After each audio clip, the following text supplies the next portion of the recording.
Bon, évidemment, un candidat cache toujours un autre. Donc, Ali, je tiens d'abord vraiment à te remercier, te féliciter surtout pour ce bel événement. Moi, j'aime appeler ce genre d'activité les armes de construction massive. Je pense que voilà, ça répond clairement à ces propos. Donc, ma keynote, comme elle a pu l'expliquer, je vais beaucoup parler de risque, puisque c'est ça qui nous réunit, mais surtout aussi de la confiance. Alors, cher auditoire et chers invités, franchement, j'aimerais vous poser d'abord une question. Et si je vous disais aujourd'hui plutôt que le plus grand risque moi je travaille en banque, donc le plus grand risque de nos banques aujourd'hui n'est ni financier, ni réglementaire, et ni même technologique, mais plutôt que le plus grand risque que nous constatons, c'est de continuer à gérer les risques comme hier, dans un monde qui lui-même a déjà changé. Donc, et encore une seconde question, c'est est-ce que nous sommes vraiment en train de gérer les risques ou bien juste de subir une simple transformation? Donc pendant longtemps, le risque était très identifiable, mesurable et compartimenté, alors qu'aujourd'hui, le risque est systémique, il est interconnecté et souvent invisible jusqu'à ce qu'il ne soit trop tard.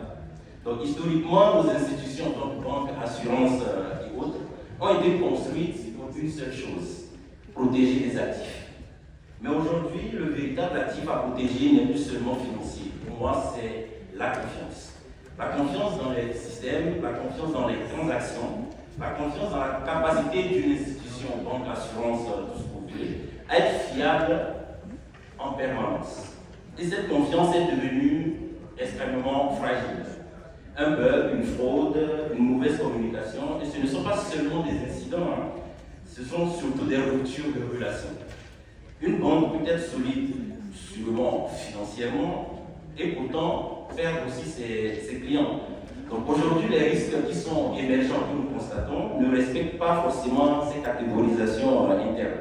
Ce sont des risques qui traversent le digital, l'expérience client, la réputation, les partenaires, et surtout aussi nos écosystèmes.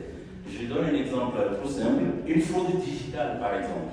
Ce n'est pas seulement un risque opérationnel, il y a aussi le risque réputationnel, le risque commercial et même l'abandon du client, carrément.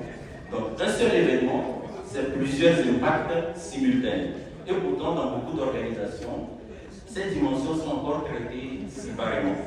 Et c'est peut-être là le plus grand risque aujourd'hui que nous rencontrons. Donc, dans nos institutions, le risque est géré par une direction, le marketing par un autre, l'expérience client est ailleurs, le digital aussi, voilà, compartimenté dans une autre direction, un autre département ou une autre entité. Mais au final, le client